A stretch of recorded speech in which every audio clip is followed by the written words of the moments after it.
ఇంత జరుగుతుంటే విద్యాశాఖ మంత్రి అయిన రేవంత్ రెడ్డి కావచ్చు, సీఎం కావచ్చు, మీరు కలిసి మీ ప్రాబ్లం చెప్పే ప్రయత్నం చేయలేదా? ప్రతి మంత్రికి మేము వినతి పత్రాలు ఇవ్వడం జరిగింది. ముందుగా మన డిప్యూటీ సీఎం గారి దగ్గరికి కొత్తగూడెం వాళ్ళు మా ఎస్ఎస్ఏ వాళ్ళు ఈడికి 3-4 సార్లు కలిసారు. ఆ సారు కాలయాపన జరుపుతున్నాడు. అదే విధంగా మన కోమటిరెడ్డి వెంకటరెడ్డి సార్ దగ్గరికి పోయినాం, అలాగే శ్రీధర్ బాబు దగ్గరికి పోయినాం.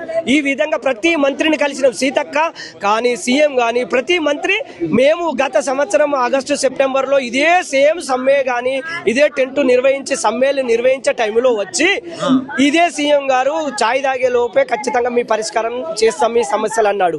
అదే విధంగా సీతక్క వచ్చింది, ఖచ్చితంగా సమగ్ర శిక్ష ఉద్యోగులను పర్మనెంట్ చేస్తాము, రెగ్యులరైజ్ చేస్తాము, మీరు ఉన్నది 20,000 మందిని ఖచ్చితంగా మిమ్మల్ని రెగ్యులరైజ్ చేస్తాము, మేము రాని మీరు గంట ఎక్కువ పని చేయండి, కేసీఆర్ని గద్దె దించండి అన్నారు. అప్పుడు చెప్పారు ఈ ప్రజా పాలన అనుకుంటూ కాలం నెట్టేస్తున్నారు.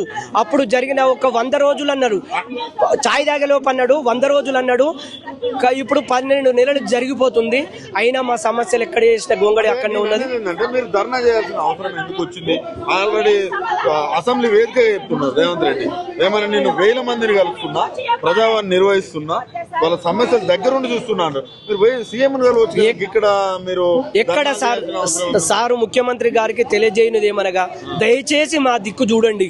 మేము 20,000 మంది ఉన్నాం రాష్ట్ర వ్యాప్తంగా 33 జిల్లాలలో కలెక్టరేట్ల ఎదుట టెంటులు వేసుకొని 20 రోజులుగా ధర్నా చేస్తున్నాము.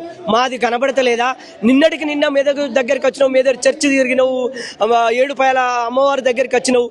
మేము ఎక్కడ లెటర్ ఇవ్వడానికి వెళ్దామంటే మా టెంటును తీసి పారేసి పక్కకి వేసి మా టెంట్ తీసేస్తే మేము పోయినాం. మేమే అయితే అక్కడ టెంట్ తీసేస్తే అదే టెంట్ ఖాళీ ప్లేస్ లో కూర్చుని ధర్నా నిర్వహించినాం. ధర్నా నిర్వహిస్తే బెటాలియన్ తీసుకొచ్చి మమ్మల్ని మొత్తం అరెస్ట్ చేస్తామన్నారు. అరెస్ట్ చేస్తామంటే ప్రభుత్వానికి ఇక్కడ వ్యతిరేకంగా పోకూడదన్న ఒక్కటే భావనతోటి అదే సిఐ గారు ఎస్ఐ గారు అందరిని తీసుకొని పోయి పోలీస్ స్టేషన్ లో బందిఖాన చేశారు. బందిఖాన చేస్తే అందులో నుంచి ఒక 5గురికి మీ సీఎం కల్పించే బాధ్యత మాదని పోలీసు వాళ్ళు మాకు హామీ ఇవ్వడం జరిగింది. అదే సందర్భంలో 5గురితోటి మేము 5గురం వెళ్ళాము. వెళితే దగ్గరలోకి వెళ్ళాం. ఇట్లా దగ్గరలోకి వెళ్ళినాక లెటర్ ఇచ్చే మూమెంట్లో అంత అందరు తోపిస్తున్నట్ల ఇంత కారెక్కిండి వెళ్ళిపోయిండు. దయచేసి మమ్మల్ని చూడండి సార్, మా సమస్యలు పరిష్కరించండి. చాలని జీతాలతో 20 ఏళ్ల నుంచి పోరాడుతున్నాము. మా అంటే 19,360 మంది మాత్రమే ఉన్నాము. దయచేసి మమ్మల్ని రెగ్యులరైజ్ చేస్తామని ఆశిస్తున్నాను సార్.